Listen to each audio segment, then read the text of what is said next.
Hi, everybody. This is DearMamaSal, and welcome to my kitchen. It is Friday evening, which means it is time to talk about coping with life.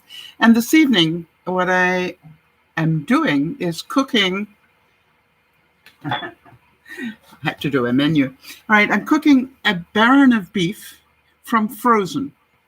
It's in there, solid frozen. I'll knock on it so you know that. I'm also going to do a Yorkshire pudding bake. And normally roast beef and Yorkshire pudding, but I thought I'd show you a Yorkshire pudding bake because it's a great way to eat more vegetables without even wanting to. I'm also going to make some croquette potatoes. Again, really good way to use up, mashed potato, a little bit of mashed potato that you've got left over, breadcrumbs that you've got. Awesome. I'm going to make some onion gravy with balsamic vinegar. And then I'm going to show you how I make a good for me apple crumble. Actually, it's going to be a rhubarb apple because I picked rhubarb from my garden today. Yay. And then in between, I've got a whole lot of stuff right there.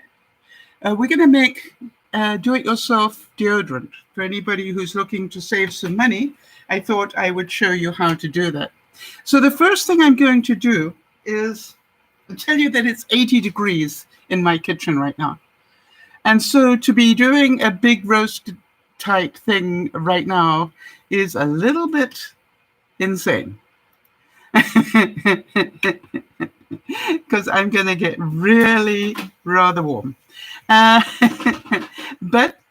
I brought with me my do-it-yourself air conditioner, which is a spray bottle. It's one thing I learned in Africa, is whenever you're feeling a little bit warm, just spray the body. And as the body absorbs the water, it actually cools you down quite well. So there we go. If you see me doing that every now and then, you'll know why. All right, so here we go. I wanted to first of all show you that it really is solid.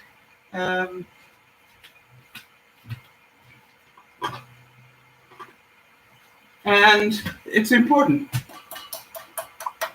Can you hear that, I hope? Oops. Anyway, this is my halogen oven, and it is safe to cook from frozen in a halogen, and that's why I love it. So what I'm going to do is to put it on at about 375, and I'm going to put it on for an hour to start. Now then, why am I not seeing anybody here? That's unusual. Did I make a mistake here? Let me just check.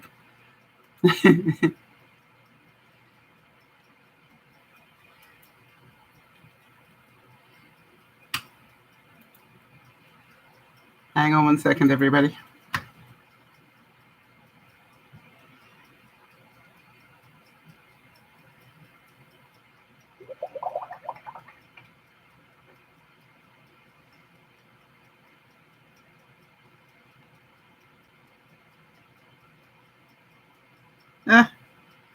Isn't it amazing how those things happen? Just hold on one sec.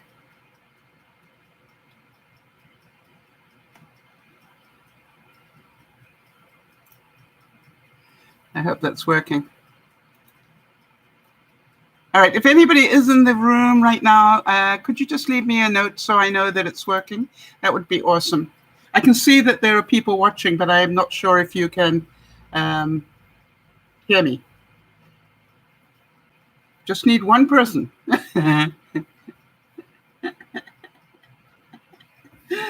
right. It's just unusual for nobody to say anything right at the get-go. I'm not used to that. All right, here we go. So for those of you who don't know, DearMamaSal is a group of people who get together 3 times a week. Thank you, Lauren. A group of people who get together 3 times a week, and we help each other with our lives. And part of what I love to do is every now and then is to do some cooking for a number of reasons. Number one, there is a really good reason why I'm about to cook a whole baron of beef. You can see how big it is. It is, for those of you who speak kilograms, it's 2.3 kg. And for those of you who are only in pounds, this is in fact 5 pounds of beef. Now, you're probably wondering, why am I cooking something that big when I live on my own? I bought it originally because I was going to invite some people over, and then that didn't happen. However, tip of the day number one. I am now rotating the food in my freezer. I have a big chest freezer, and I keep moving everything from the right to the left. And instead of having one bag with beef in it, one bag with vegetables in it, one bag with fruit in it, or whatever, I now have started putting things in my freezer by month. This is the April month that we are now using up. This is the last thing, other than some vegetables, the last thing that was in my April bag. So it's going to get cooked, and I'm going to be slicing it up, and then probably during the coming weeks, I will show you what I will do with the slices, just so you can see exactly what I've done. But that's solid beef, frozen solid. I'm hoping that you will see that by the end of the broadcast, it will be ready to carve. It's a bit bigger than I normally would have, so I still think I can do it. And that's what I love about the halogen. All right, and so while that is cooking, I wanted to let you know that I am also going to be cooking what I call a Yorkshire pudding bake. In other words, it's vegetables actually cooked in a batter. And why do I want to do that? I've got some vegetables that I want to use up. And I'm not mad about vegetables. I don't know about you. I try to have my salad every day, but I'm trying to do what I can to make sure I add vegetables in whenever I possibly can.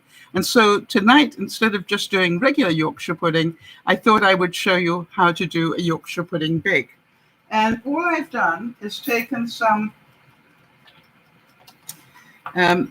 when I get to the end of the week and I've got vegetables left over, I cut them up and I put them in the freezer for moments like this. So now this lot has now defrosted, otherwise called thawed. This lot is now thawed. And what I'm going to do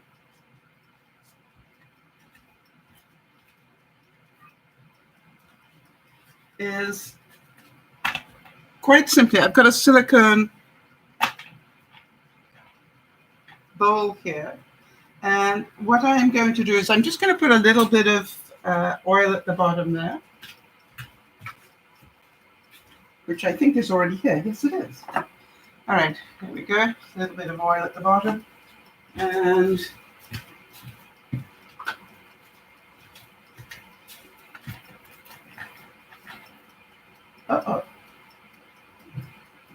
why did that stop?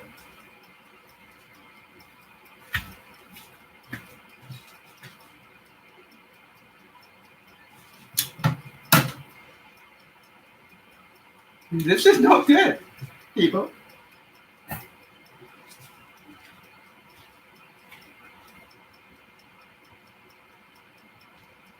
Wow.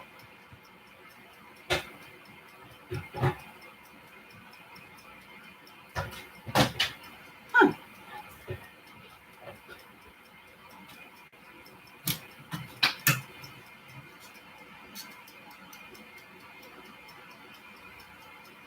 Uh-oh. What happened?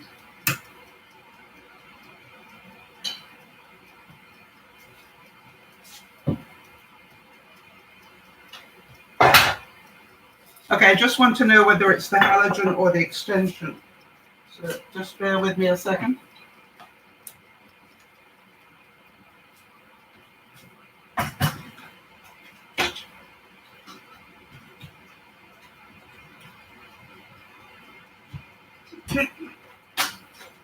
And now we know the halogen is working. Oh. I'm just going to swap it onto another plug. Hang on a second.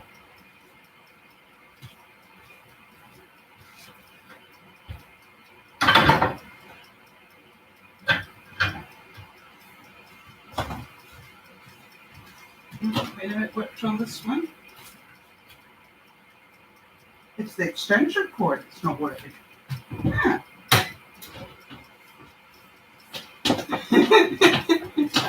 We can do this.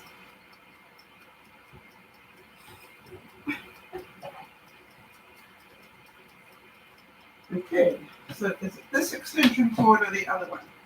We'll find out.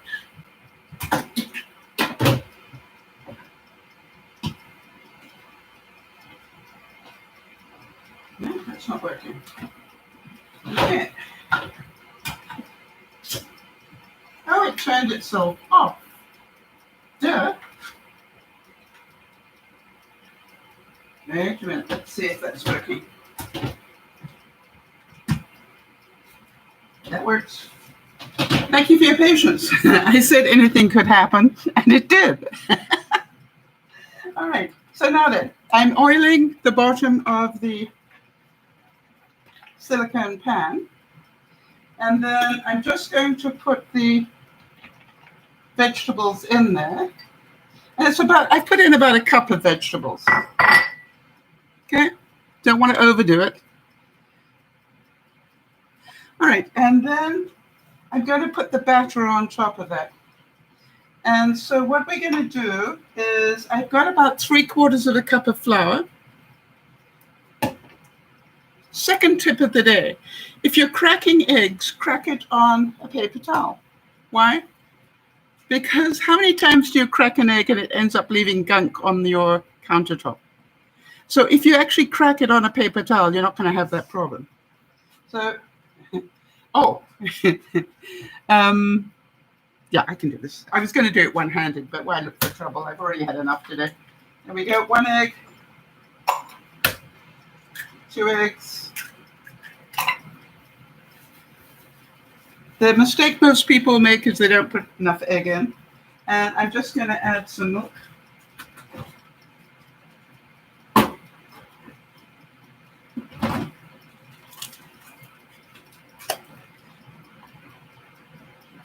Okay. And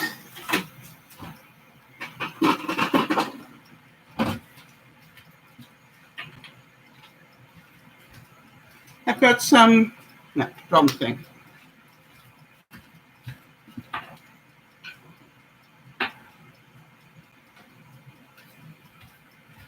I got some variety of peppers here. You could never do it one-handed, Jody. It's really easy once you know how, like life. Okay? Do you want me to tell you how to do it? I'll gladly show you. You know that.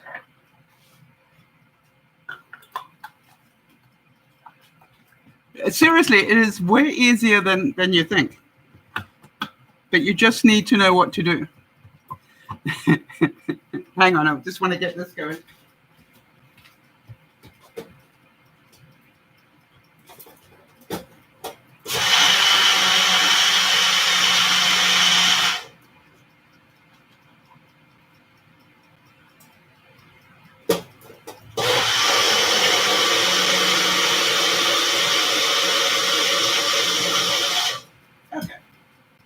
So did she say yes or no? Yes, please. Okay. Let me get this going and then I will show you. Okay? You'll love that. All right. So really difficult. What have I got in here? 3/4 of a cup of flour, a couple of eggs. No. Yes. 3/4 of a cup of flour, a couple of eggs, and some milk to top it up to there.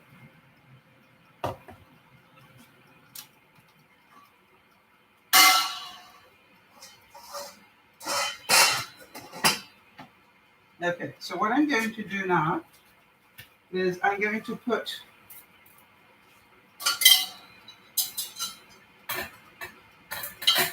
a grid on top of this. That's good. That'll do. And then I'm just going to pour the batter over the vegetables.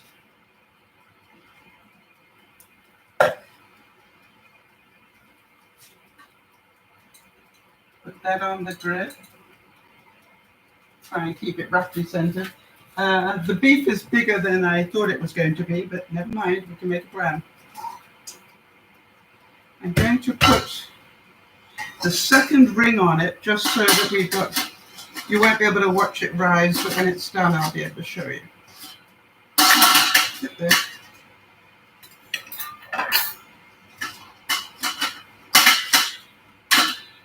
That's good. The reason I'm putting the extra lid on, a ring on, is because, oops.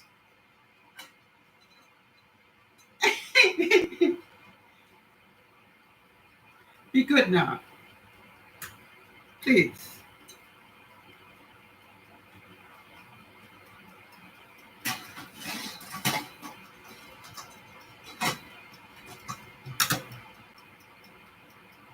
Okay, and I'm going to turn that up to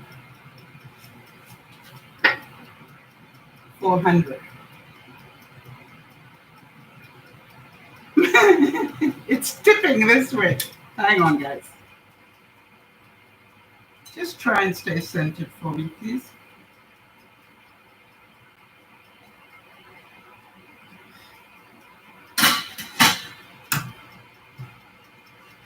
Do your thing.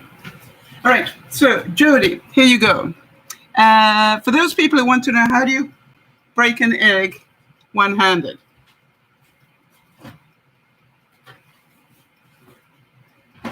I thoroughly recommend, if you really want to learn this, get yourself half a dozen eggs, or preferably a dozen, that you're prepared to learn with. Makes sense? So then you don't feel badly if you get it wrong a couple of times.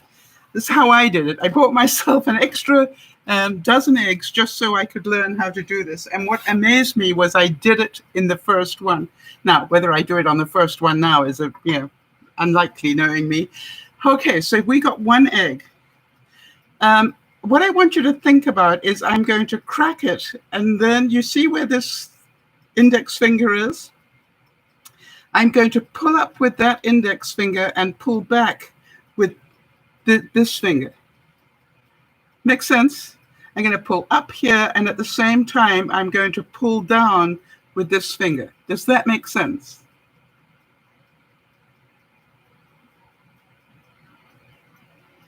You ready?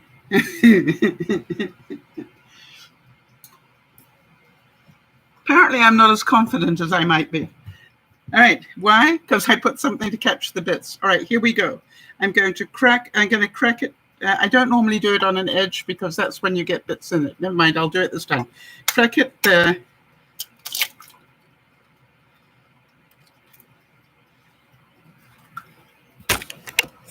There you go.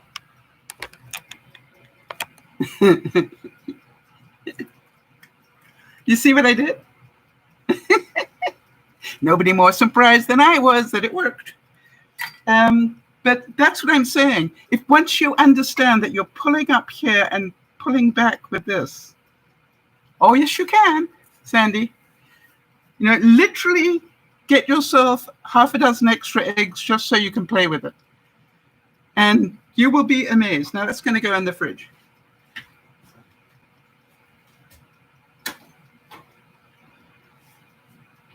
I can almost hear some of you saying, yeah, Sal, but can you do it a second time? Yep. All right, so we've got that done. We've got that done. So that can go away.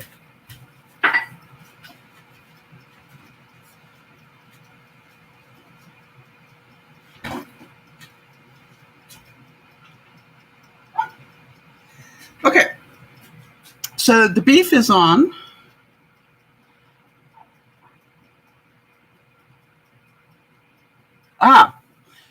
Okay. Sandy's saying she can't break an egg on a flat surface. I actually used to always do it on a sharp surface, but really, if you look at the guys that know what they're doing, they very rarely do it on a edge. Why?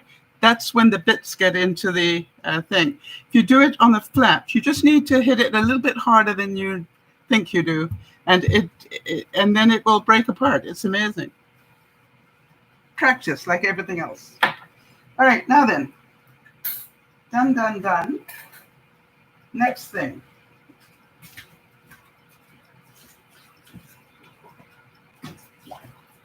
Next thing, we're going to make some croquette potatoes. Anybody not know what those are? They are basically mashed potatoes rolled in breadcrumbs. which is why we need the extra egg. Okay, that'll do. So this is some breadcrumbs left over from some of my sourdough that I dried and then turned into breadcrumbs. And I made some mashed potato.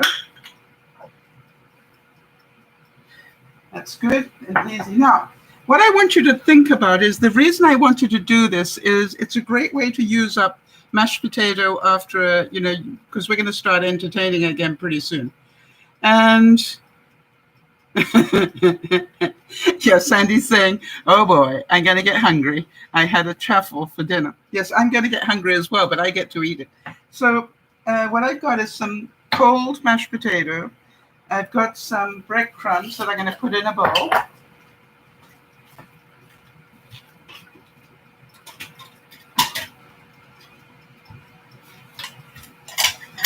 And from experience, this is an incredibly messy thing to do, but it's well worth doing. Where am I going to put it when it's done? Good question. I need to make a place for it. Okay.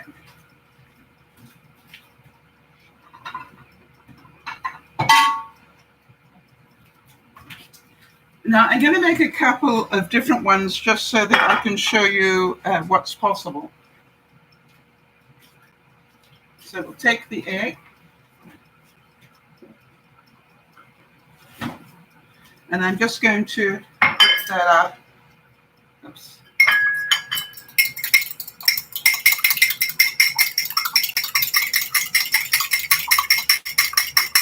So just literally beating up the egg. It's nice and easy. Put that in there. We're going to put the breadcrumbs in here. By the way, when I make my own breadcrumbs, I put in one of those silicone bags to make sure it absorbs any leftover moisture, and flour. Now, because I'm always trying to get less spikes in my blood sugar, I'm going to actually do this with almond flour rather than regular flour.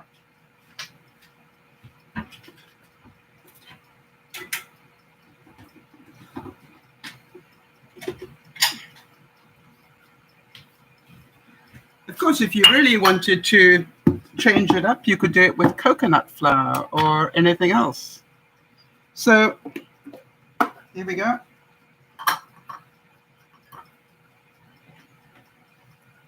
And by the way, I did wash my hands just prior to hitting Geo for go here.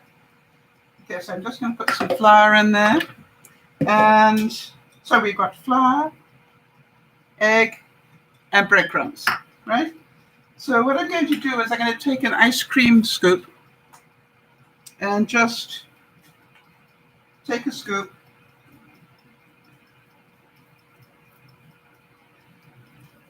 and then dip it in the flour.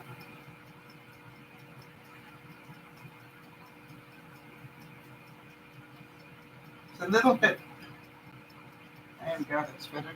And then dip it in the egg, and then dip it in the breadcrumbs.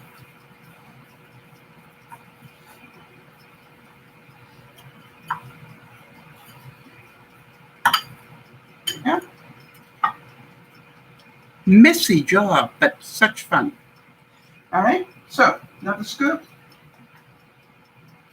Now, what I want you to think about are the possibilities here. What about if I mix some Parmesan cheese with this? What do you think? That would be nice, wouldn't it? Let me see if I can do that just before I do the next thing. Yeah.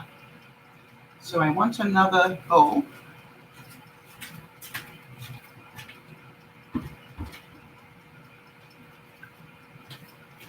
So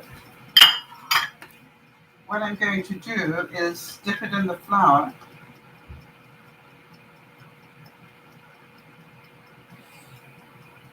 Dip it in the egg. It's nice. Dip it in the breadcrumbs. It's still a bit too soggy, so I'm going to put it in the flour again. And I'm going to take some Parmesan. That's going to be nice. There we go. And then I'm going to dip it. The mashed potato is just a little more loose than I would like for this, but you know, it's like, so what? We'll make a plan. All right, so the second one now is a Parmesan one. Just want to wash my hands for a second.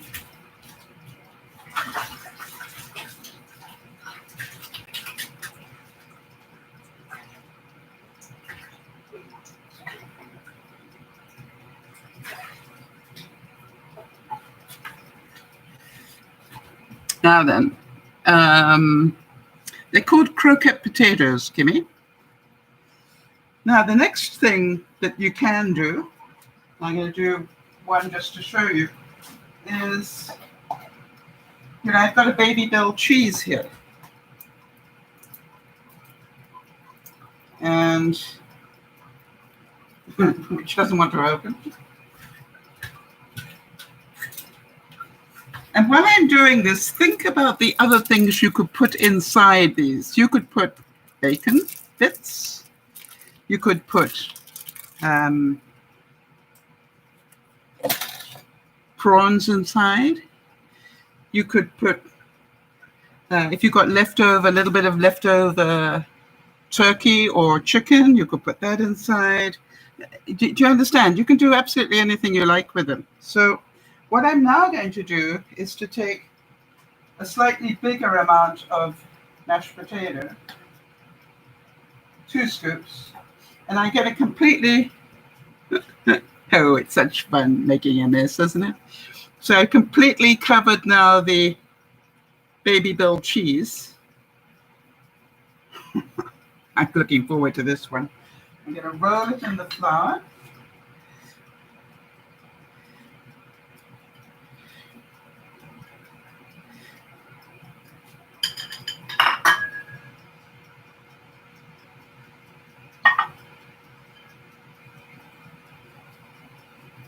Roll it in the egg.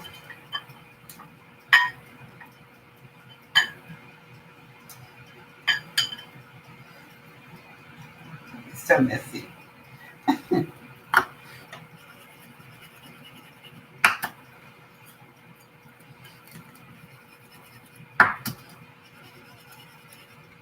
There we go. Now, I'm just going to get it all sticking together a bit better. Yeah, it's looking good, actually. I'll be right back.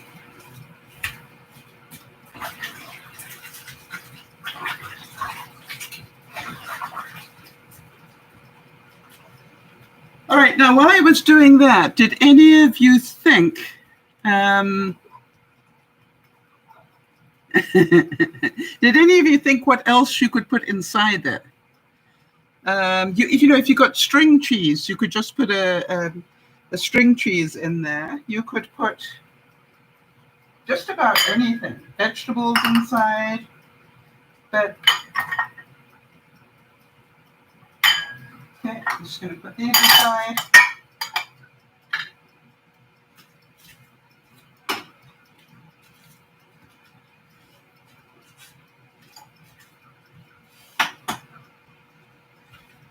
It really does make a big mess.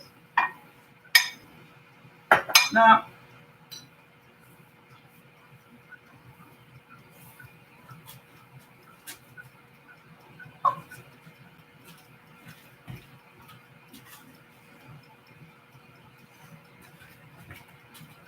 just want to put this away.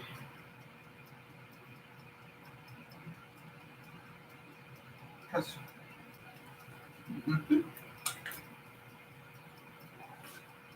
I'll be doing the rest of these probably tomorrow.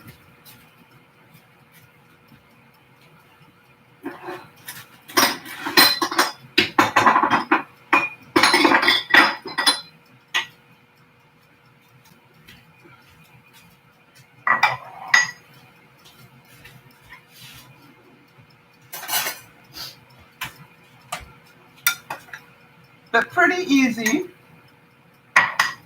to do. Now, obviously, you can put whatever you like with the breadcrumbs, all right? You could just put the Parmesan in with the breadcrumbs. You could put, garlic in there for those that can eat garlic. I can't. You can put herbs and spices into that breadcrumb mix. So it's possible to do all sorts of things.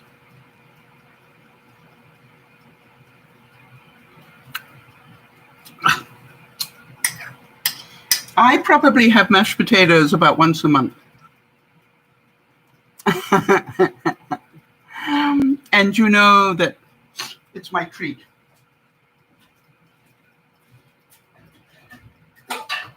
Okay, so we're pretty much done with that.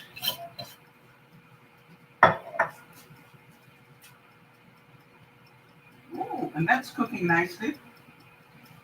All right. This is not what you call a healthy meal for a diabetic. And I'm not diabetic, I'm pre-diabetic. So every now and then I can do this. So I'm going to put that away.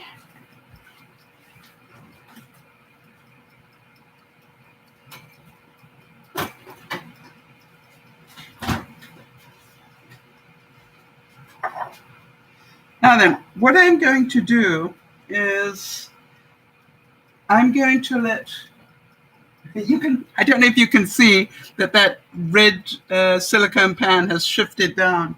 I'm not too worried. It'll be tasty enough. You got the idea, that's the main thing. The beef is beginning to cook, which is awesome. And so the next thing I wanted to do is talk to you a little bit about the fact it's now 81 degrees in my kitchen. Air conditioner. Okay. Now, what I'm going to do is when the Yorkshire pudding thing has basically cooked, I will then take it out and put it to stay warm.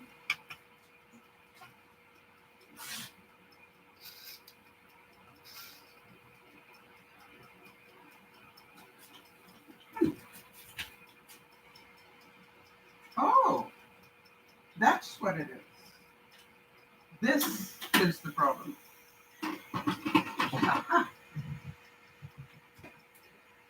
That needs to not be around anymore.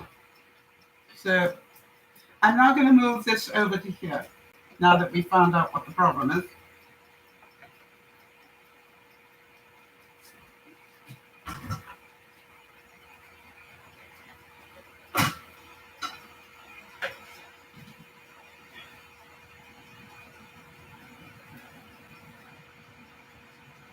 Go for it. Actually, I'm going to move that around. Hold on 1 second.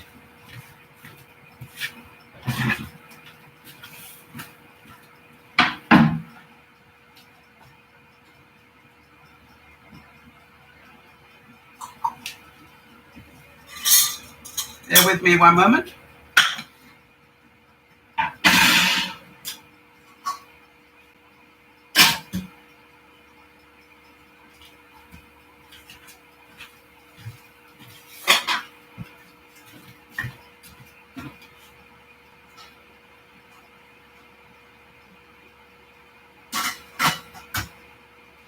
Okay, I just wanted to turn the Yorkshire bake around. When the Yorkshire bake is done, I will then put the, I'm not going to deep fry these or anything, although that's how they used to be done in the old days. I'm going to bake these. All right, any questions so far?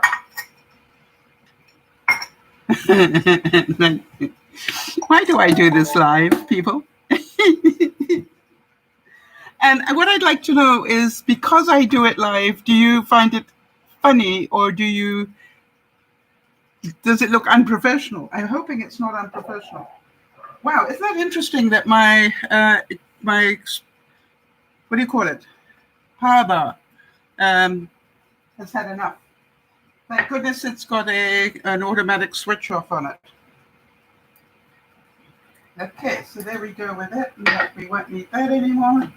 We won't need that anymore. And that's done as well. All right, so what I'm going to do is make the gravy that will go with it. And so I've got a couple of suggestions for you. Number one, if you are pre-prepping food, make gravy, a base gravy, and freeze them. Let me show you.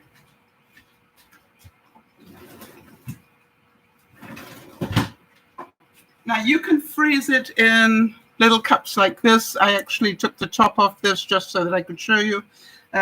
Or you could freeze it in muffin pans or silicone cupcake liners. I keep mine in my muffin tins. Hang on. So, you could put the gravy in here, but what I do is make a base gravy, and I make quite a bit of it. Why? Because then as I need gravy, I come and take one of these and add things to it so that I can make the gravy I want to make. So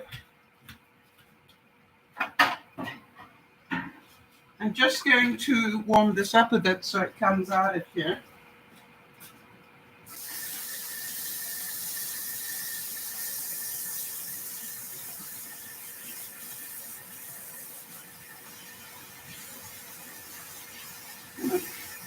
Here we go. All right, so now I've got the base gravy, and that's just got a little bit of gravy powder in it. And I don't know, I made this gravy some time ago. I can't remember what's in it, quite honestly. So but leftover gravy, don't throw it away. Always keep it. You'll be grateful for it. Now then, we're going to make gravy to go with the beef and the Yorkshire pudding bake.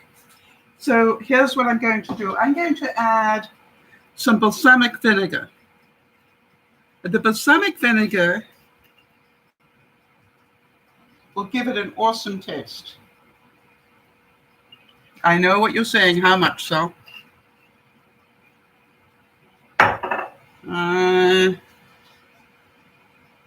Quarter of a cup. I've got half a cup of the initial gravy, and then I'm also going to add in two things. I'm going to add in some of this incredible mustard that Jeannie sent to me, and it is Moose McCuddy molasses. I want to tell you, mustard. It has an awesome taste to it. So I'm going to add some of that. I would say that's 2 tablespoons. But you know me. All right, so we're good. And now what I'm going to do is mix it all up.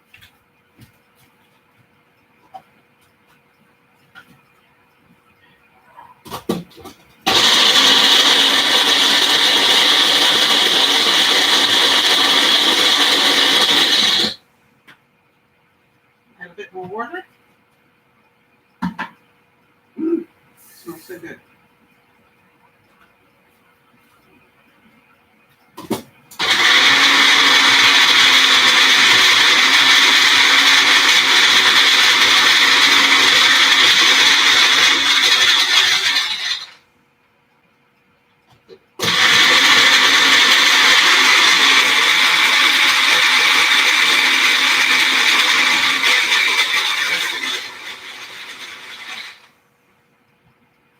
That's good.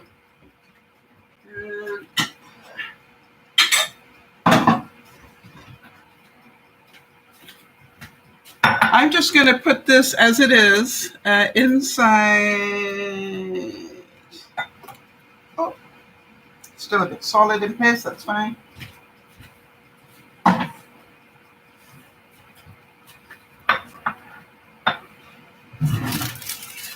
Now you all know I reuse my foil.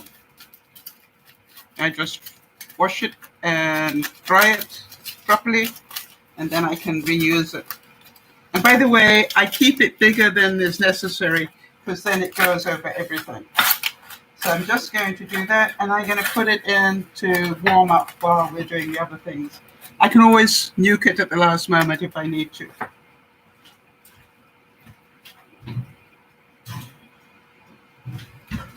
Here we go. So we've now got a lot of interesting tastes in there. We've got the regular gravy base. We've got the sweetness of the molasses in this mustard, but mustard also has a tang to it. And then we've got the wine of the balsamic vinegar taste as well. So, yeah, I'm looking forward to that. That's going to be pretty good. Now, what I'm also going to do is when the beef is a little bit more ready, about half done, and I'm going to turn it over.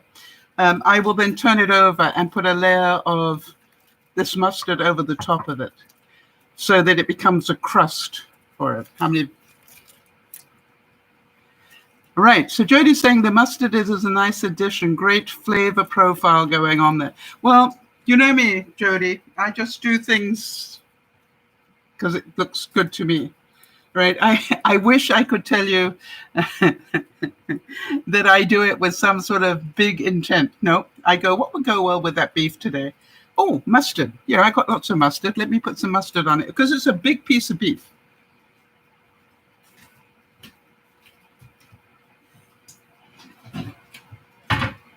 The other thing is when we do the second side, it will also act as a marinade almost. So what I will do before I turn it over, I'll put a thin layer on the bottom side, let it cook a bit more, and then turn it over so that the mustard is everywhere. Any questions from anybody? Never be without balsamic vinegar. By the way, the other thing I do, I don't know if you guys do this, but if I've got a little bit of wine left in a bottle, I know some of you go, who has wine left in a bottle? But if I do one of two things. I either keep it above my microwave in the bottle and let it become vinegar, but I use it to add to gravies and things. Or, hi, Em, go right ahead, ask the question. Or what I do is I actually empty it and freeze it in a small amount, just so that I can, add it later. So either have balsamic vinegar, and as you know, this is made from grapes, so is wine. That's it. What am I making? And hello. Okay, well, first of all, I'm making roast beef, a Yorkshire pudding bake with vegetables in it, croquette potatoes, which will be baked in a minute. They're here. An onion gravy. Onion gravy. Why didn't you remind me about the onion, people? We'll do that right now. And then I'm going to show you how I make a friendly crumble thing. And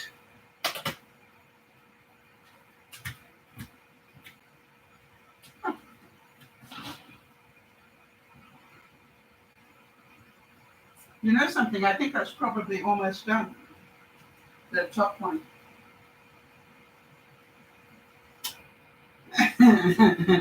This is going to be a challenge for me. I've got to work out how to get that out without burning myself.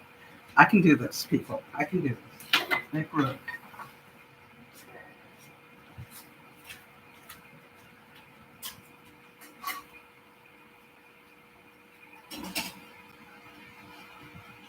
This one.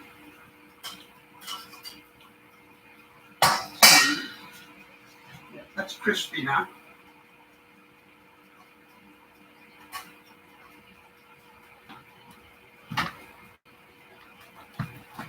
Yeah, that's right. Okay, so now take that off.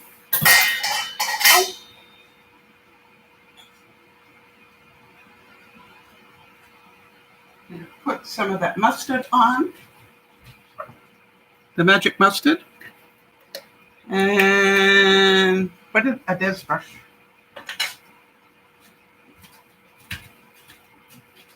Don't burn yourself, so.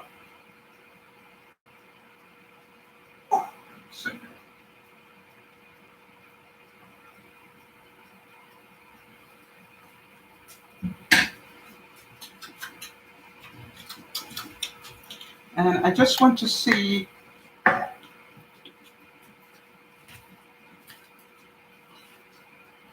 Okay.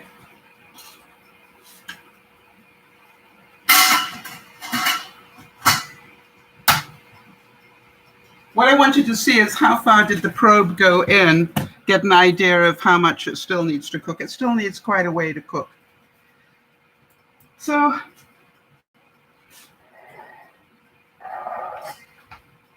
I wanted to show you this just so that you get an idea.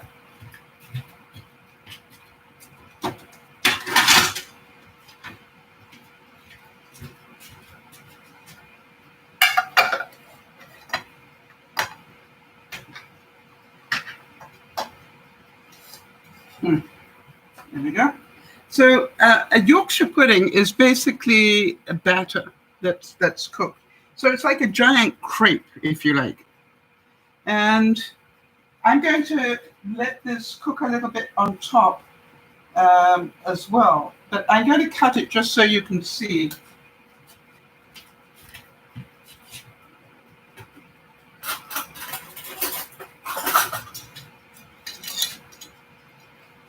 Because it really is a great way to cook. All right, so I got the vegetables in there. Can you see that? Oh, no, I can't see that. All right, so I've got the vegetables in there, and it's like with gravy. I want to tell you, it is just so tasty. And it's just a nice way of using up vegetables that you need to.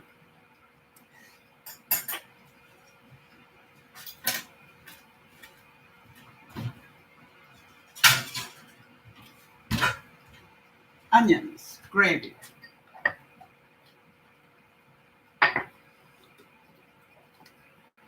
Okay, so what I've got here are some onions that were frozen. They've now thawed. I'm going to put them in here.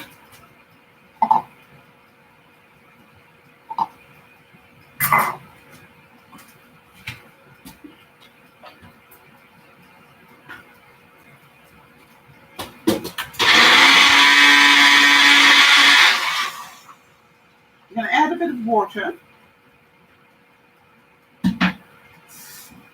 Okay, so I just added a little bit of water to it.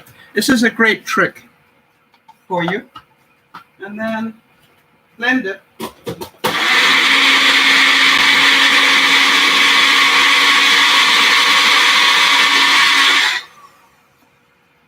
Okay, so I've just pulverized the onion into a liquid solution.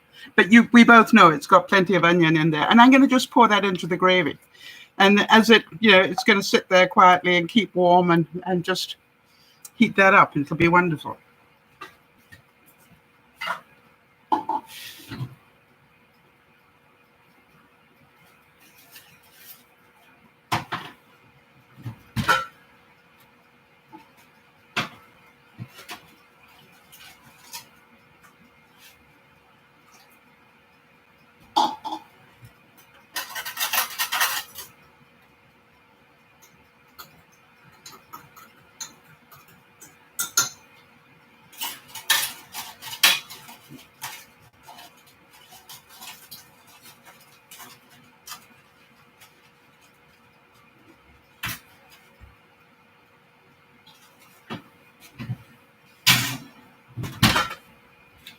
Now then, another conversation I wanted to have with you before I go on to making the deodorant while that continues to cook.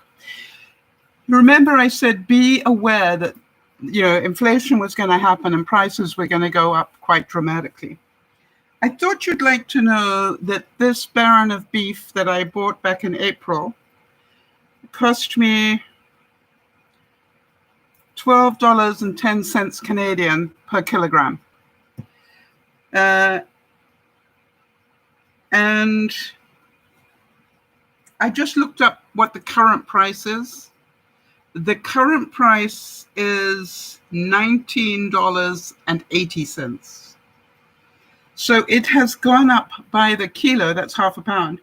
It's gone up $7.70 per half pound in a couple of months.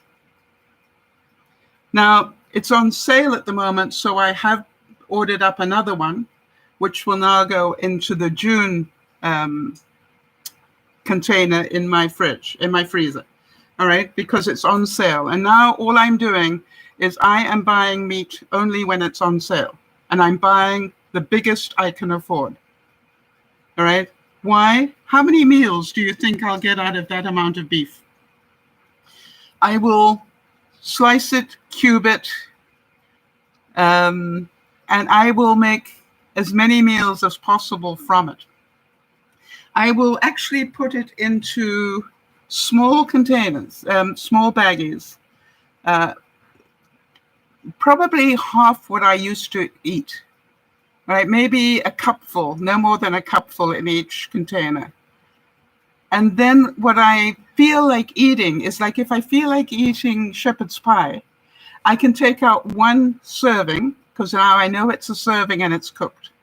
I can then turn it into ground beef very easily with my equipment. Add some vegetables to it, ground up vegetables to it, mix it all up, put some mashed potato that I'm going to have left over, over the top of it. Instant, very quick meal. Get the idea. Or if I feel like having kebabs, I know it's already cooked, but I will have some of it cut into cubes so that I can then do a skewer of beef that I will heat up, but then I will grill the vegetables, until they're properly grilled. Do you get the idea? It's like, just because I need to cook it now, I can make many different meals from it. What else would you do with a baron of beef? I love braised meat myself. Do you know what that is? That is when you slice it up and then you put it in gravy. I want to tell you, beef that you put into gravy and then reheat it slowly is the most tender beef that you can have, I think. And it certainly saves a lot of money. So braised beef will be one of my meals that I will make from it. But I want you to see that for the cost of, what did this cost me? I think this cost me about $25 on sale. I'm going to get a lot of food out of this. Now, think that way. That's what I'm trying to urge you to do, to think that way. Jody, could you just have a look and see what should we look for? How about strip loin steaks would cost me, or even one strip loin steak would cost me today in the States. Could you just quickly have a look at that? What I want you to see is buying that size that is the best idea. And I love that I have the halogen because I can cook it from frozen. I don't have to have it in the fridge taking up space. I can just literally put it in the halogen and let it cook. It cooks it beautifully. As I said, I'm not sure if it'll be cooked in time because it's a really big piece, but it seems to be doing quite well. I'm getting hungry now. And so now what I'm going to do is to let these cook. These can go back in again, can't they? Okay, getting those out is not easy. Hold on a second.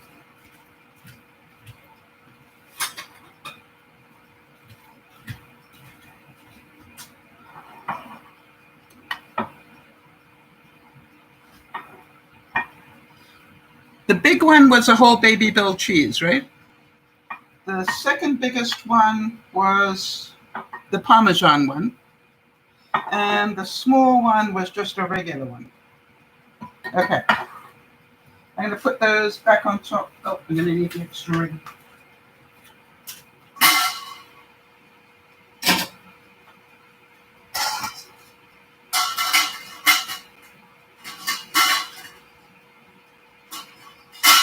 Thank you.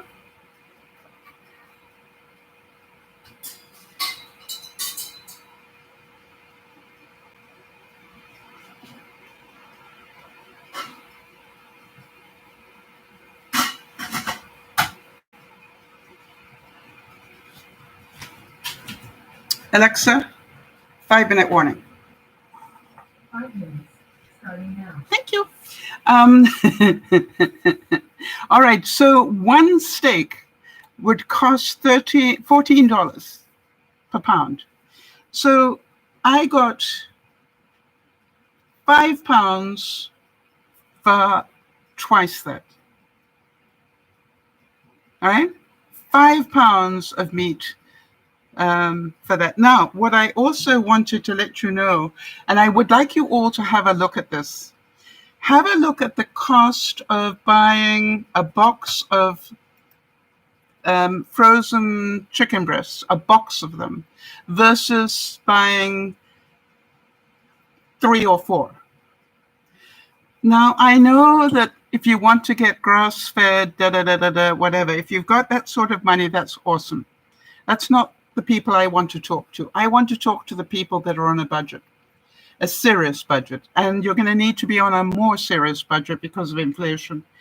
So I picked up a whole box of chicken breasts. I can't remember how many are in there.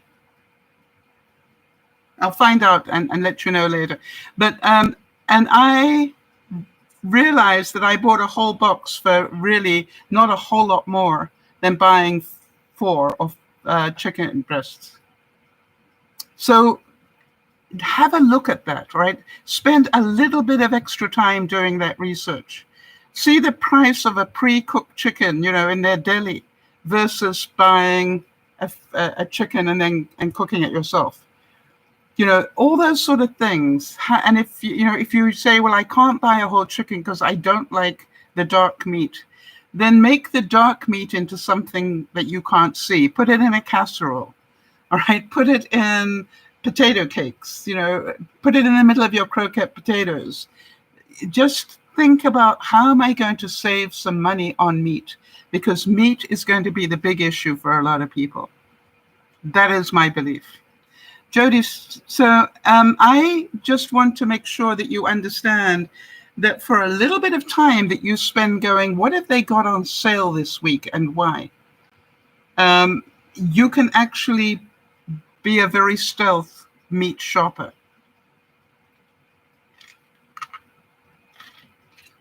How many of you eat fish? And if so, what do you eat?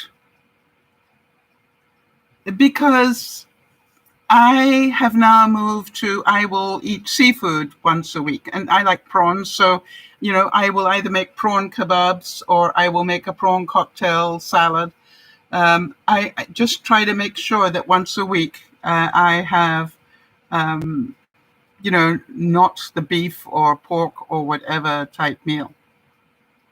So please be careful about what you buy.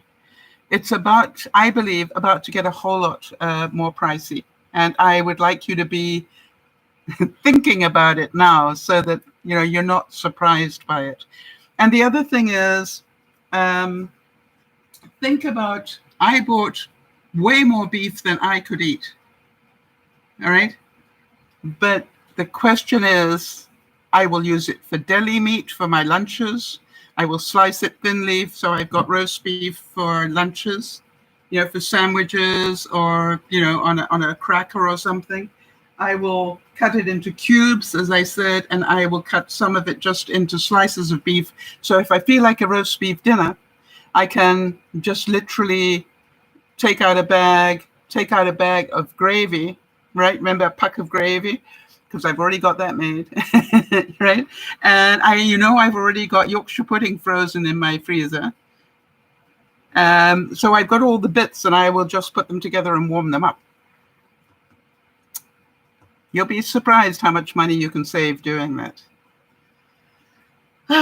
Any questions before I show you how to make deodorant? Oh, let me turn that over first. Otherwise, I will forget.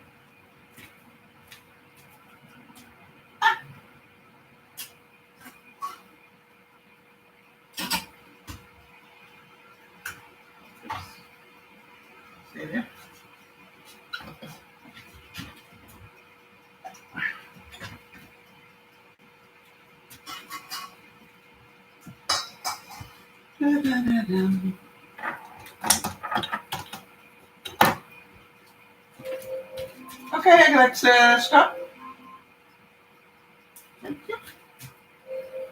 Alexa, stop.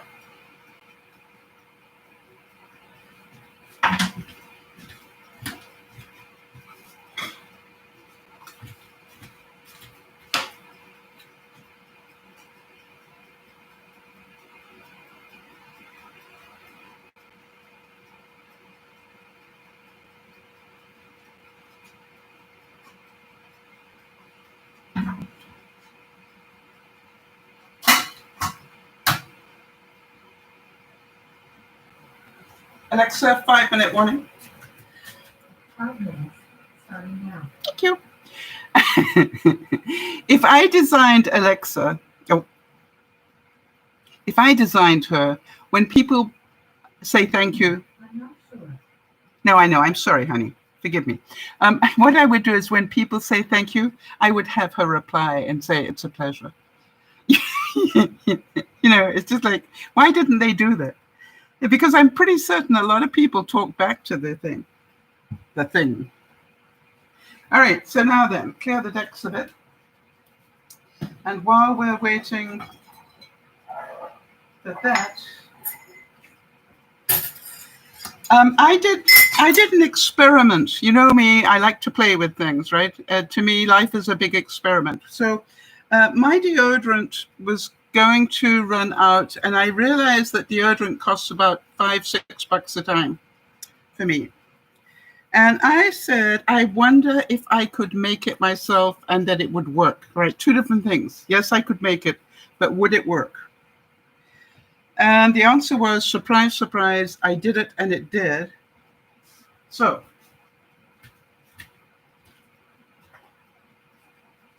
I'm going to tell you what I initially used and then show you some of the variants that you can use. All right, so what I did was I had one of these that ran out. You see that, hopefully? All right, so don't throw it away.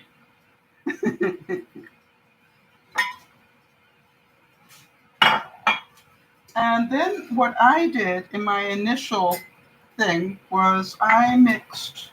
I want to make sure that I am true to this. Oh, I had an old deodorant, the hard one, that was, I should have thrown it away, but I never did because, I hate to waste it. And what I did was I started with that as a base, now that I think about it. And then I added to it a little bit of hand sanitizer, aloe vera hand sanitizer. Why? Aloe vera is good as a disinfectant, but also the fact that it's got the hand sanitizer doesn't come in this bottle, by the way. It gives it it has a really nice perfume to it. So that was really good. I hucked some of that in, and I also hucked in a little bit of rubbing alcohol. So when you think about it, what does deodorant do? You want to get rid of the odor. So for that, you need something pretty strong. You need something that is antibacterial. And you need something that will smell nice. Now, I saw all sorts of different recipes, so I'm just going to do one. And for this one, I'm going to put it up so you can see it on a replay if you want to. I got to look at it the right way. So I'm going to take 2 teaspoons of coconut oil, 1 teaspoon of baking soda, that's tablespoon. 2 tablespoons of tapioca. That's to give it the starch, firm it up a bit. 1 teaspoon of aloe vera I'm going to put in because I love that. It also recommends half a teaspoon of peroxide. Again, antibacterial, make sure no bugs. And some drops of essence if you would like. Simple enough. How many of you got most of this in the house anyway? So it's about, why not? Let's try it.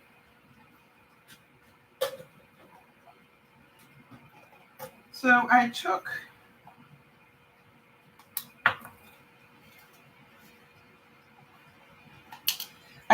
the coconut oil and brought it to room temperature this afternoon. All right. So you can see, it's solid when you have it in the fridge, but, you leave it at room temperature, it becomes liquefied. So let's put that in first.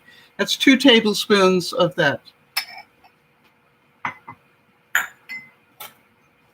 This was the hand sanitizer, aloe vera hand sanitizer. And that was 1 teaspoon. I'll put that in.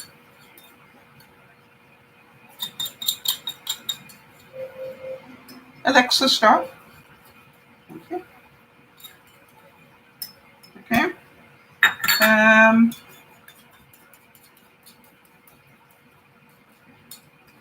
The next thing, this is the baking soda. 1 tablespoon of baking soda and 2 tablespoons of tapioca. Some people have used cornstarch, so whatever. The trick is play with it and see what happens. And then,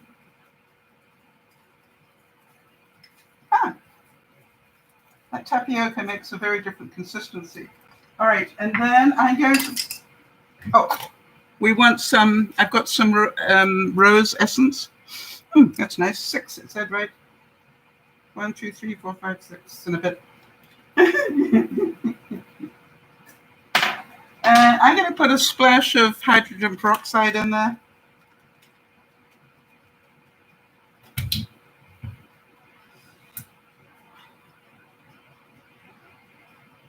Okay.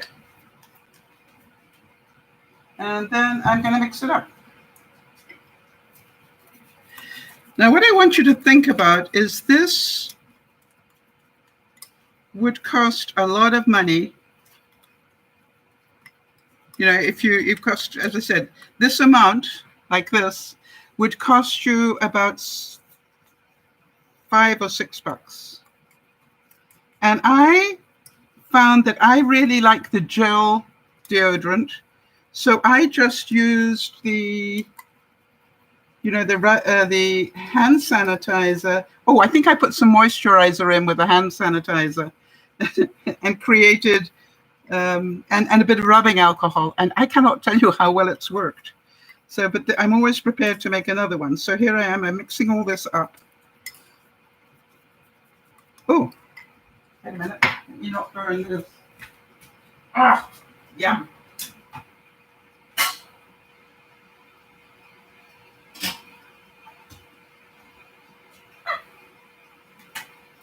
Okay.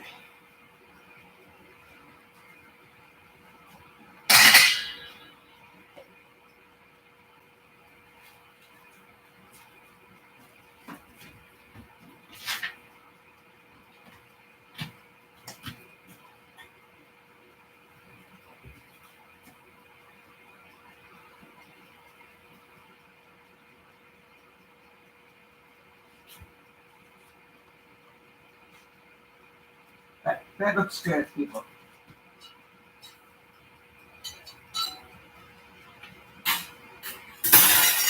Don't do that.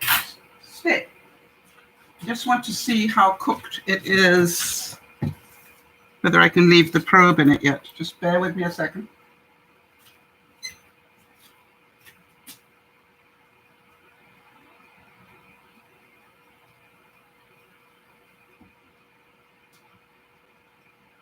I want to turn it over first, don't I? Duh.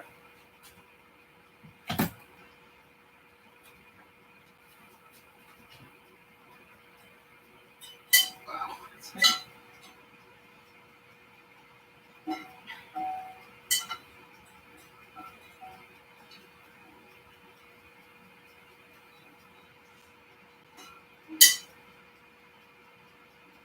Take over, please.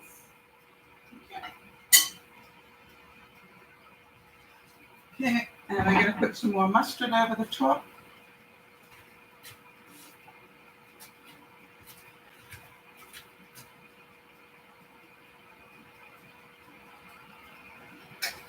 Thank you, Jeannie. And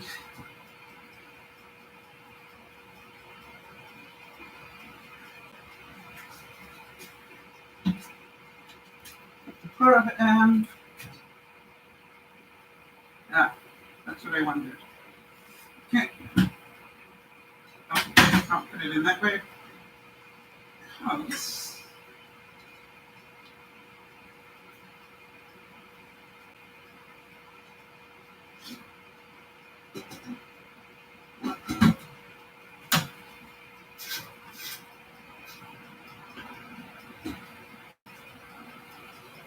All right. Now, what I found out was that when I turned it over, the bottom wasn't as cooked as the top, but it's going to cook pretty quickly now because I've got it on speed dial.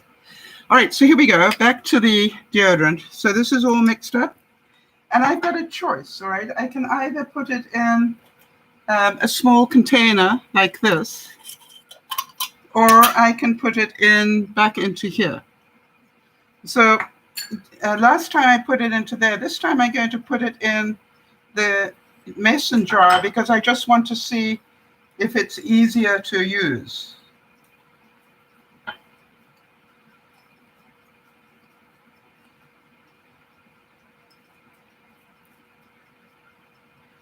I just want to see, does it solidify up hard or does it still stay a little soft, like my brain?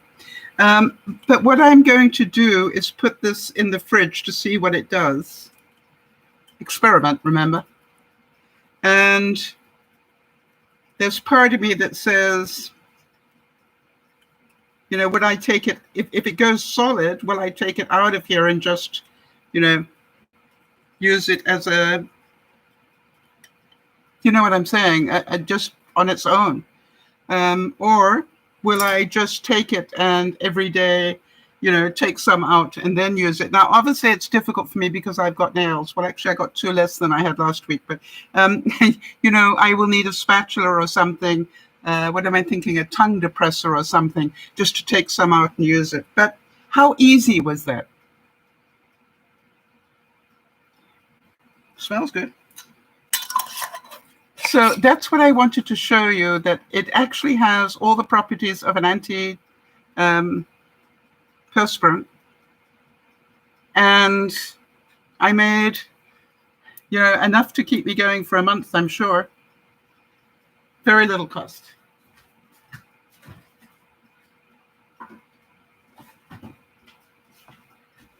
Jody, could you make a note that I should not eat it?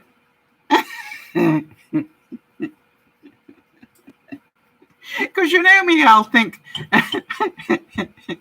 what was that? Is it edible?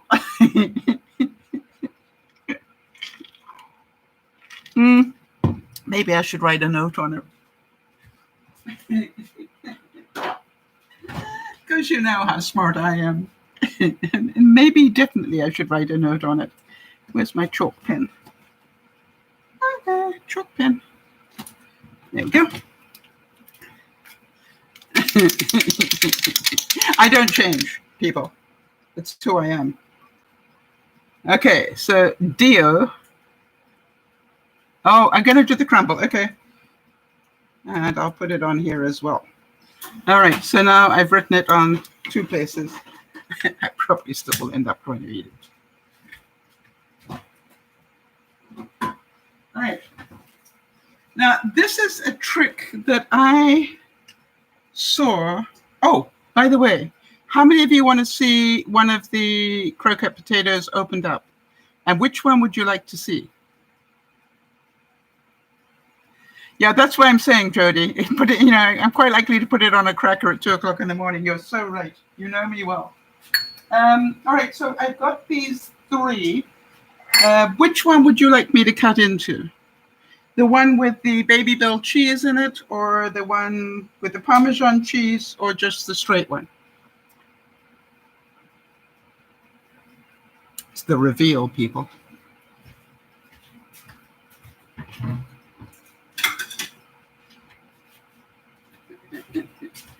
Knowing as you do that whatever one I open up, I'm going to eat it. You do know that, don't you? because it's okay. So I'm not sure if it got hot enough for the baby bell to melt, but we're going to find out. It wasn't in there very long, was it? Maybe 10 minutes each side. And so let's see.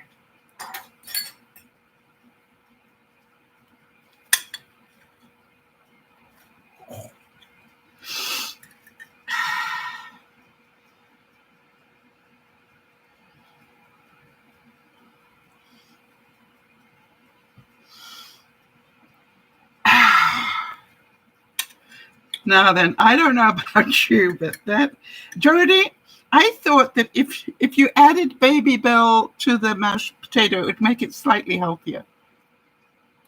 Uh-huh. Oh.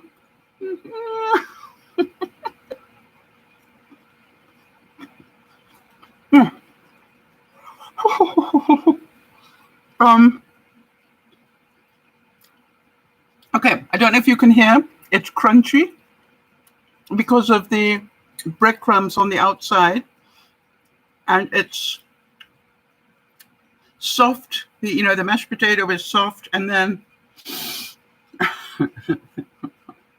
thank you so much. Thank you so much for picking this one, people. All right, so Niyesha's saying, I will become solid.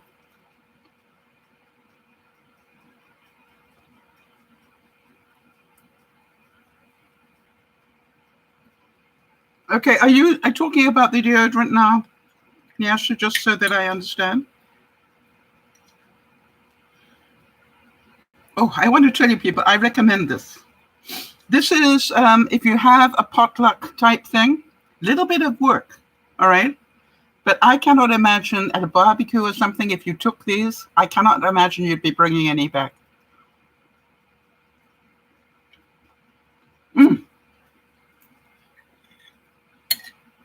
I recommend it. Now, I wonder what you can be doing while I continue to eat.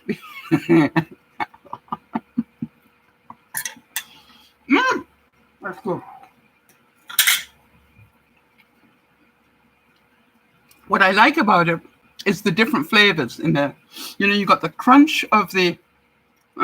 Jody, I told you you're going to have to forgive me.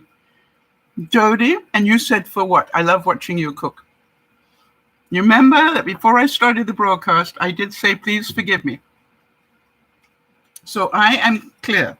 I did my part. I did warn you it could be difficult. But I was thinking a different colored cheese would give it a different colored texture. If you put down more orange cheese inside, like, I want something.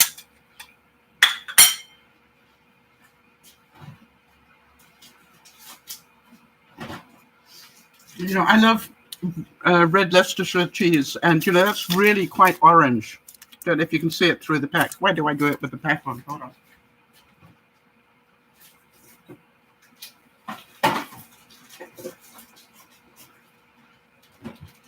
It's a pretty orangey cheese, so that would look really good inside there.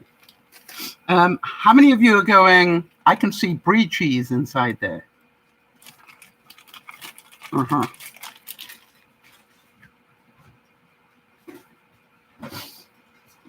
Now, here's another thing. What if you added bacon rind as part of the breadcrumb mix? Oh, I got to get some bacon rinds. Jody, make a note, please. Wouldn't that be awesome? Or what if you wrapped a boiled egg in the potato? Lots of possibilities, I think. You agree?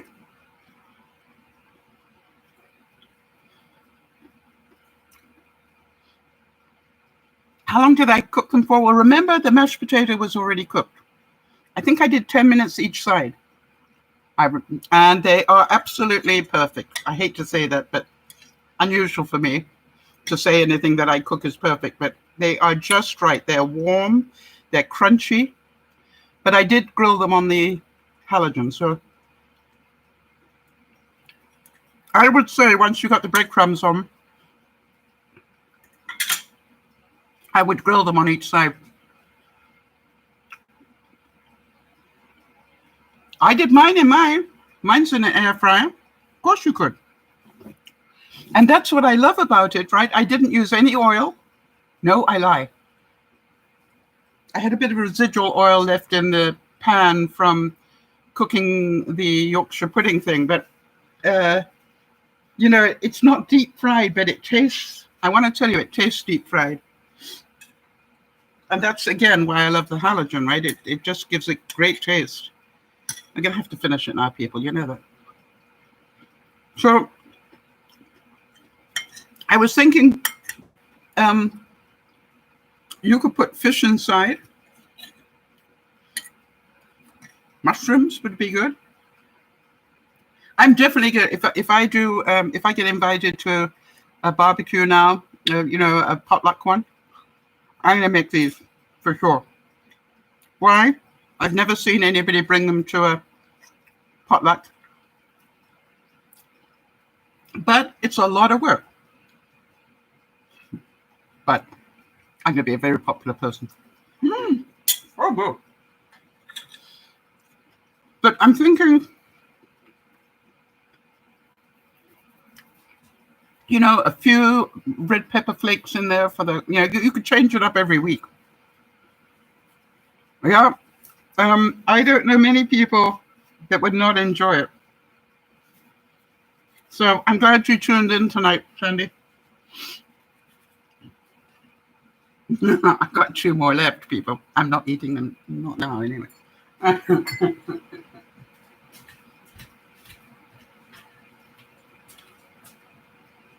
Okay, so that is cooking well. It's got a long way to go, so it might not finish in the time of the broadcast. But you guys are all right with that, right? You get the idea. And now what I wanted to show you was the next thing. Let me just put this lot away.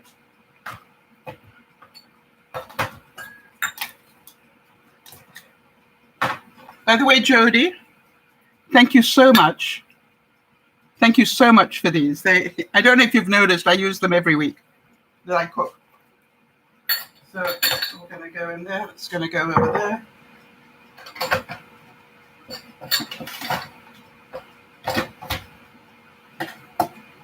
I bet you the Parmesan one is nice too.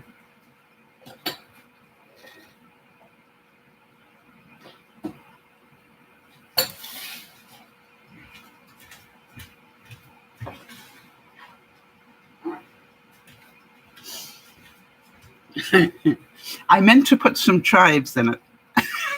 Oops. These chives came from my garden. The rhubarb came from the garden, and so did this. So, oh, another little trick for those of you. Gouda cheese would taste wonderful in there. It's a smoked cheese. Gouda would taste really good inside there. In fact, Baby Bell makes a Gouda version of smoked cheese Gouda. Just so you know, it has a yellow outside to it rather than a red. So if you see the one with the sort of, it's a sort of yellowy orange, what they call that golden rood type color.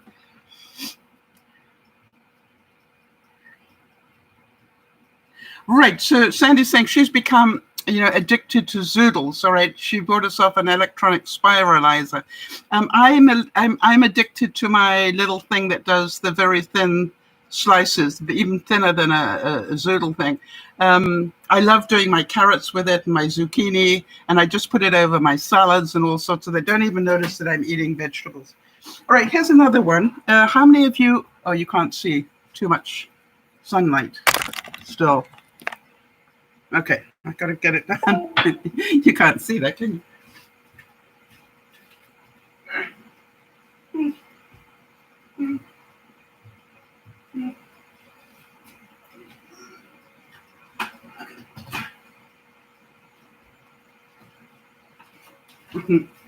I get so much heat in that window that I now use it to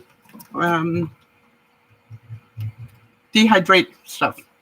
So I had some dehydrated celery, and before the broadcast, I put it in some water with some ice cubes. And look at this. Isn't that incredible? And it was dehydrated. So, look at that. Perfect. Great to put in a salad or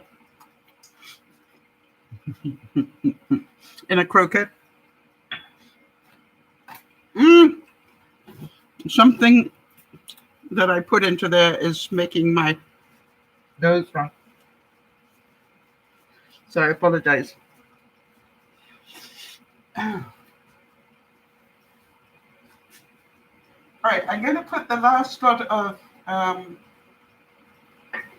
mustard on top of the beef, and then I will show you the trick about the making crumble.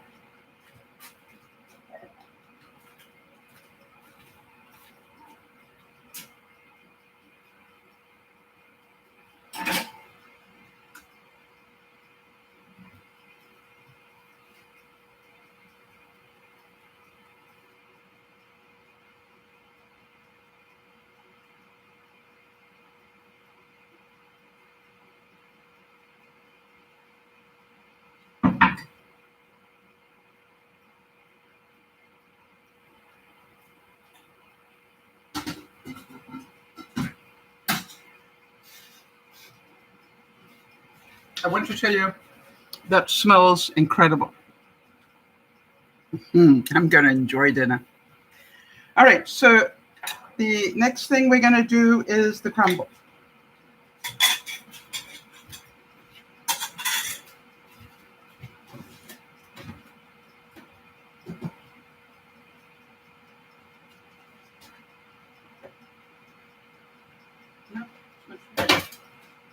What did I do with the crumble, people?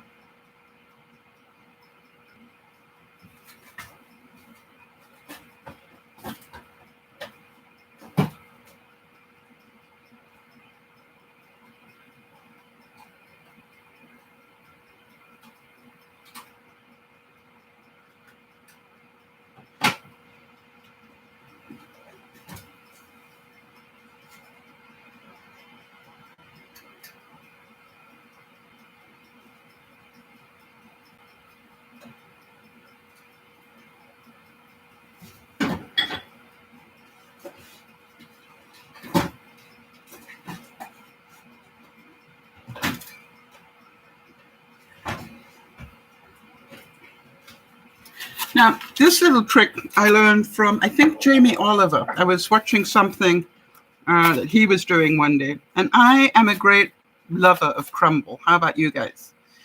Crumble, what is it made from? Flour and butter and some sugar. All right.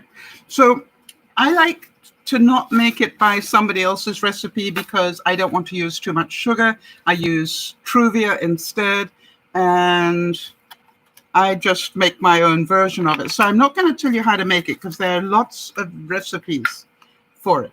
However, this is what I learned from him, and he is so right on this, which is when you make crumble,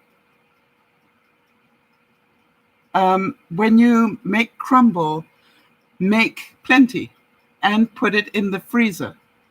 And then what I do is every month I take out a little, like a cupful, and put it in my crumble thing, right? And I just keep it in the fridge. How many of you going smart? It's not too much. So what I do is, for example, today I made, this is 1 apple and some rhubarb from my garden. And what I will do, very challenging for me, people, is literally take a little and sprinkle it on top. Okay? So I control how much I put on there. And now this goes back in the fridge, and this goes into the oven to warm up, ready for my dessert. Simple idea. You only have to cook the crumble once, maybe in 2 months, which I think is really smart. Now, you know how I came onto this in the first place, and I just was looking at it a different way. Great portion control, yes, Jody, because normally I would make it this thick, right? But now I don't. I just put enough to make it. Do you know how I came up with doing this on my, I know I need to eat more fruit, and so I allow myself an apple a day, or, and I try and find creative ways to have it. Oh, how I made this? How I made the crumble, or how I made the apple and rhubarb?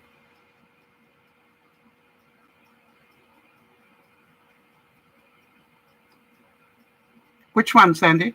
The crumble. It literally, as I said, just Google it.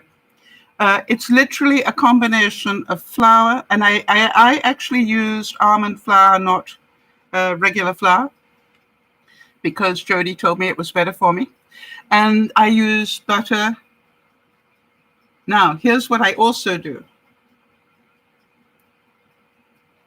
All right. Hi, Farmer. Good to see you, honey. All right, now let me show you what else I do.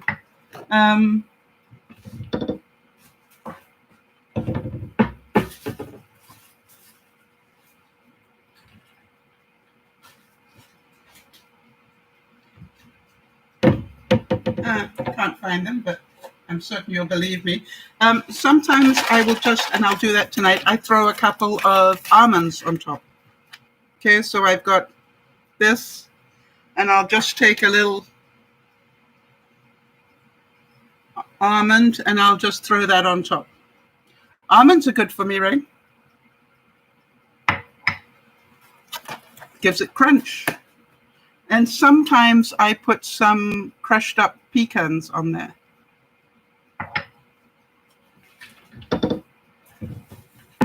You remember Jody and I were talking about the fact that, what we call the Anderson plan, which is have roughly the same thing every day, because you can then play with it a little bit. And so to me, I know this is like 1 apple, and I think 3 small stalks of rhubarb from my garden today. I was so happy to be able to take them. And now I sprinkle a little bit of the crumble on top and some almonds, and now I'm going to put it to warm up, ready for dessert. Will it get that far, I wonder?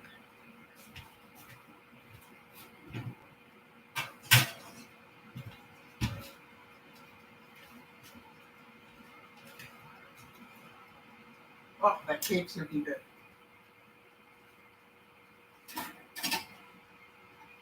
Hold on 1 second, people. Just bear with me a second. I want to change the probe.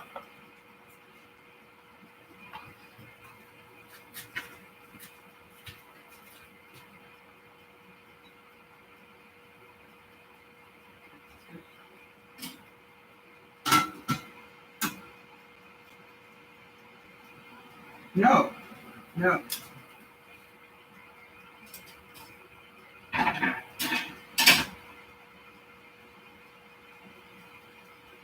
Okay.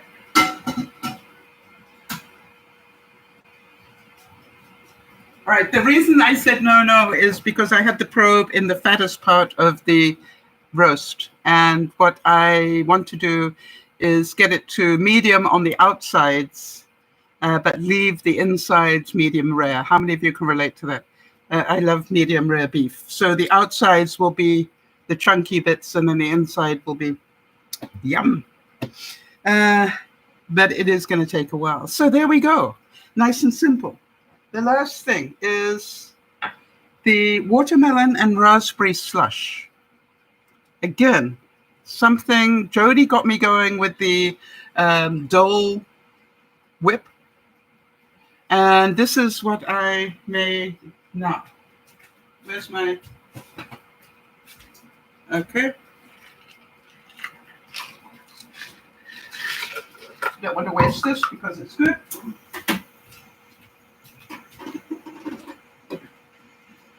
So we'll put that into here.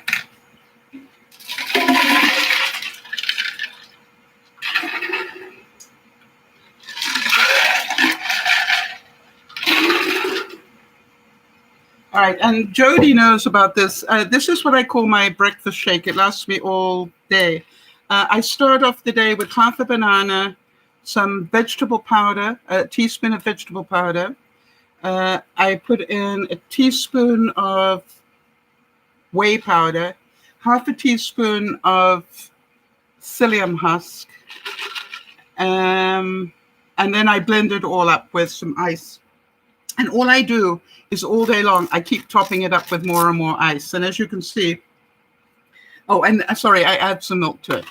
And so, you know, by tonight, this will be all gone. I must have filled it up about 6 times. I find I drink a lot more liquid because of it, which is a good thing. All right, so I'm going to take my goodie here.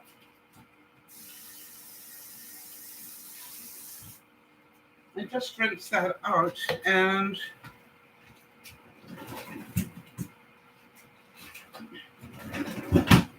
I keep the juice from my watermelons now. I don't throw it away. All right, and I make little watermelon pucks. So 2 watermelon pucks, some raspberries, frozen. Don't need the leaf.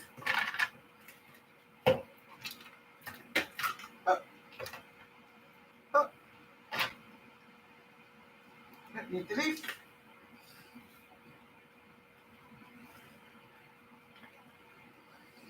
Okay, now you can probably see the ice, the stuff coming out of here.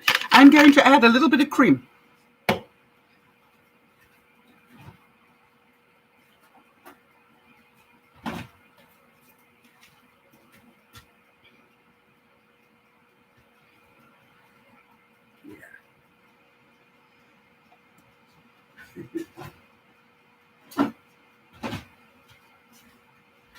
And now I can either turn this into ice cream, or I can turn it into a slushie.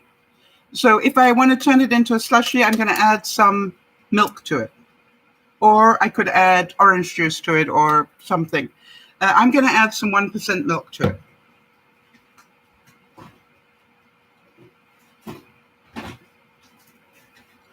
Here we go.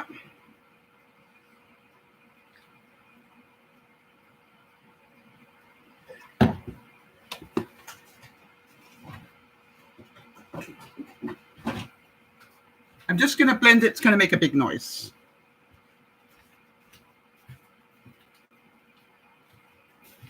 But only if I can find the bit.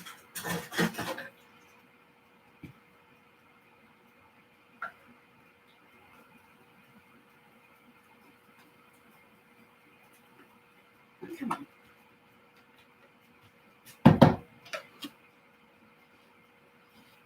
Come on.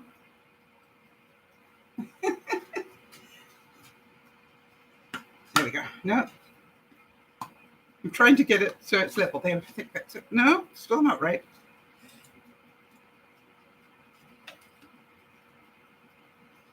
Come on. Level out. Yes.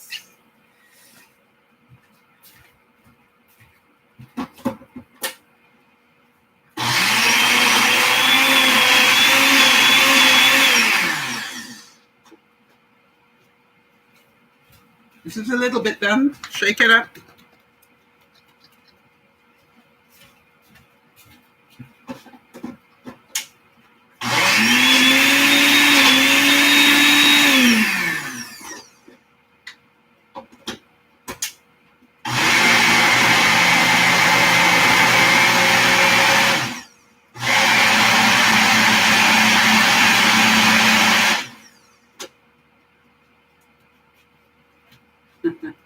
All right, so now I've got ice cream. You can see it's ice cream because it's not going to the bottom. Okay? So what I'm going to do is get it down and add a bit more milk. I know you want to see what does it look like.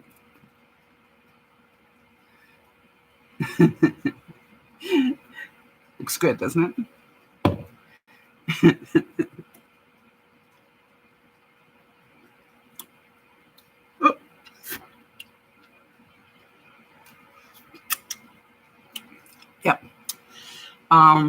You know what would make it taste even better? That's good. I'm going to add a touch of maple syrup because I haven't had any maple syrup since we discussed it and I bought new. So here we go. We're going to put a dash of maple syrup in it. So good. And now a bit more milk because I want to be able to drink it.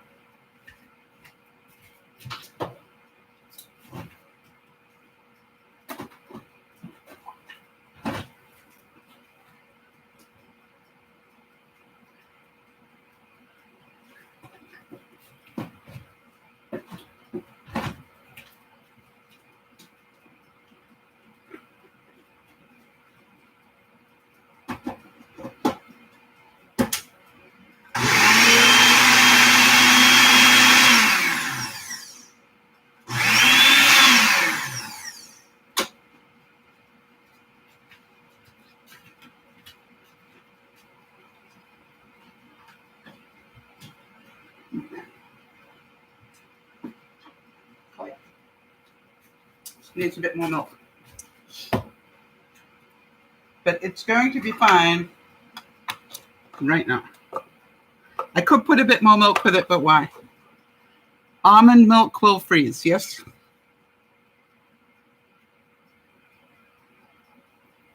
It needs a bit more milk, people. I'm just thirsty.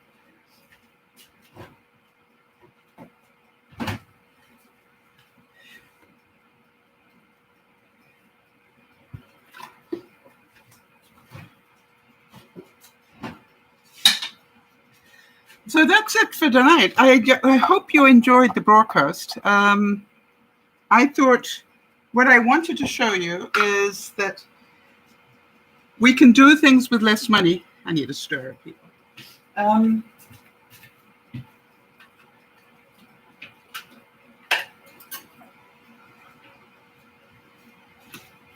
We can do things with less money. We just need to be more creative. This is... And, I wanted to show you we can add vegetables in different ways that either the family won't notice or you won't mind too much by adding vegetables to other things. For example, mashed potato. And the other thing was that we can use up old bread and make breadcrumbs and then wrap that around the mashed potato to make croquette, and you know how crunchy that was. So,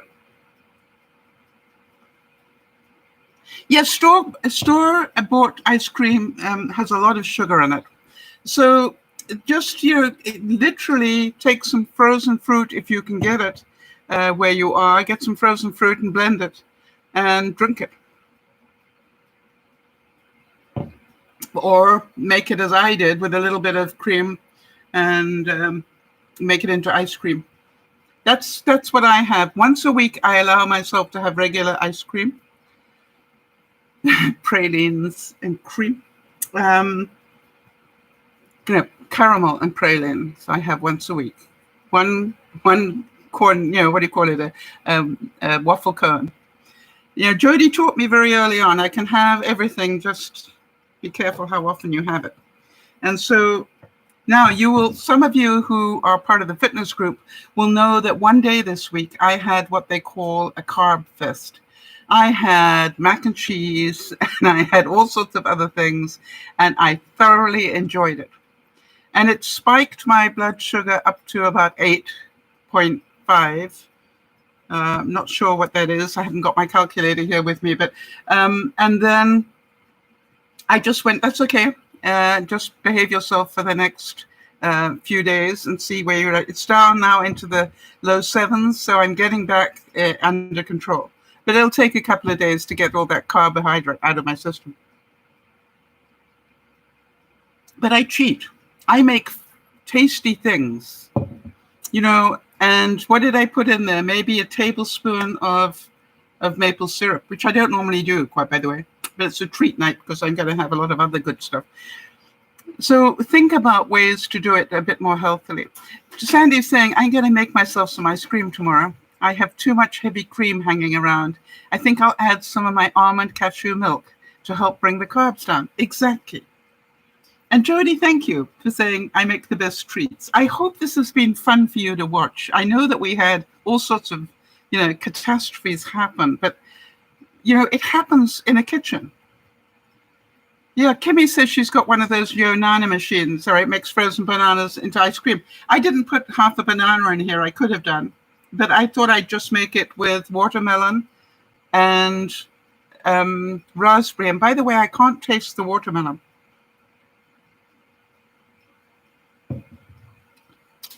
I can't taste the watermelon. I can taste the raspberry and the cream. So interesting. So please, when you freeze your watermelon, you're saving a lot of the juice. And that's what I was saying, if you're going to eat it fresh, that's fine. But freeze the rest of it so that you can do this. Very tasty. And you know that if I had not been doing the broadcast, I would have left it as ice cream and eaten it that way. But, and there's always the second chance, So, guys, I hope you found that entertaining. And I love to cook with you. But I hope that it's enjoyable. It's like every week I do a major cook-up, so I might as well do it online and show you what I'm up to. But what I want you to see is that's how I save money. That's how I save money. I save money by doing things like this. And then I was thinking today, what potatoes should I do? All right, because I was thinking, what potatoes haven't I shown you? And I thought, it's been a long time since I had any croquette potatoes. But I want to tell you, the baby bell inside was a little moment that I had just as I was about to go to air. Press the button. I thought, what if I put a whole baby bell inside? That one, that is definitely high on my list now. And, if you think about it, do you know how much a cup of mashed potato is in terms of calories? 1 cup of mashed potato, which is about what we put around the baby bell, is only 80 calories. I mean, it is 80 calories, I know.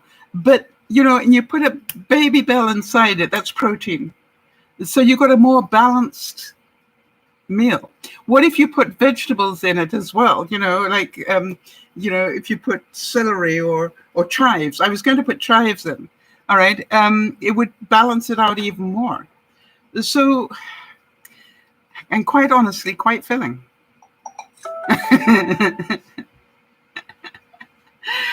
So with your permission, I will do more, as long as you know that they will all be experiments and things won't necessarily go right.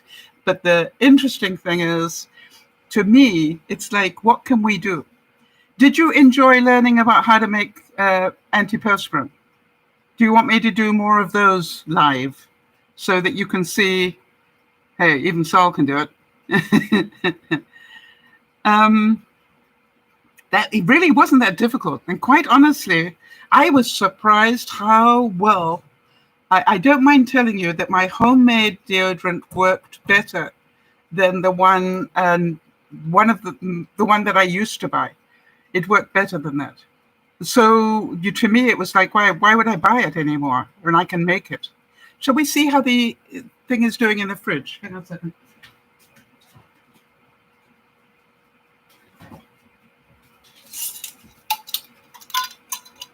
Oh, it's hardened right up. No, okay, so here's the thing. This is now like dough. No, that's wrong. It's now like solid pastry. Okay. Can you see that? So I probably will add a little bit of moisturizer to this to get it to the consistency I would like, because that way I've got the best of both worlds. Make sense? So this is now going to get a little bit of moisturizer in with it, or maybe a bit more of the aloe vera jelly, hand sanitizer mixed in with it.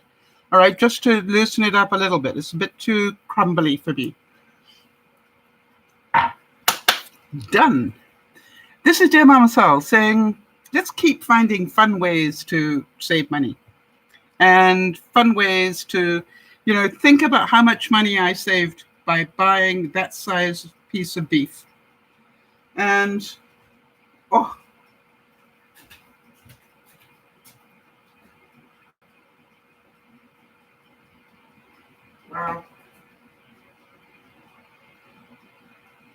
I'm pretty sure that you probably want to see this, because I want to show it to you.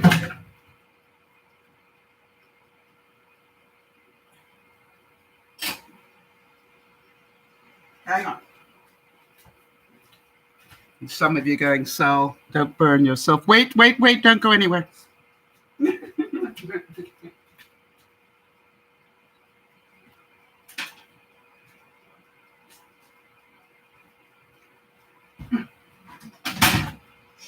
do that.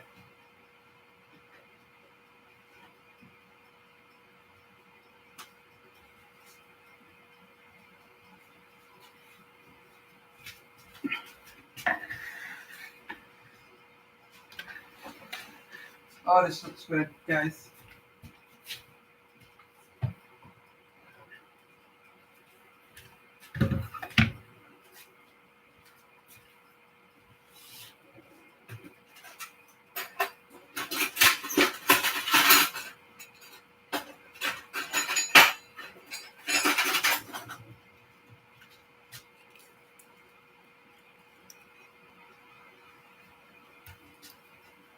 Now, it looks like it's burnt on top. Remember, that is the mustard, all right?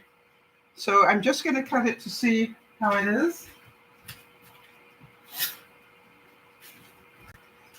Just so you can see that we did this from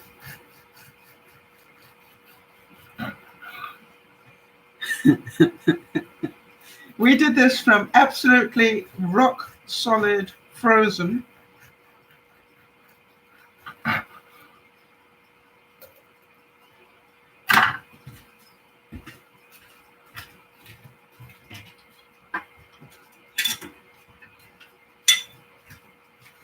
I'm going to put it back for a little bit, but I just want to make sure you can see this, all right?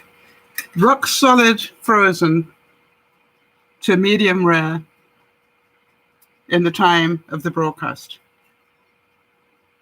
That's why I have a halogen.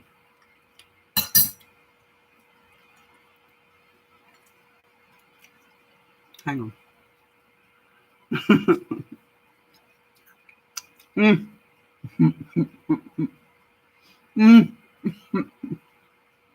It is tender. It is unbelievably tasty.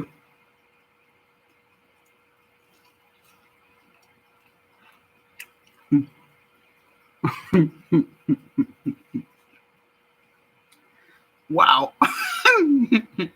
You know what I'm going to be doing for the rest of the evening. This is DearMamaSal saying, thank you.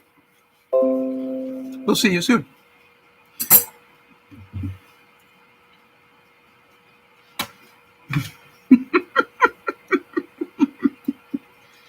My mother wouldn't like it if I talk with my mouth full. Bye-bye for now.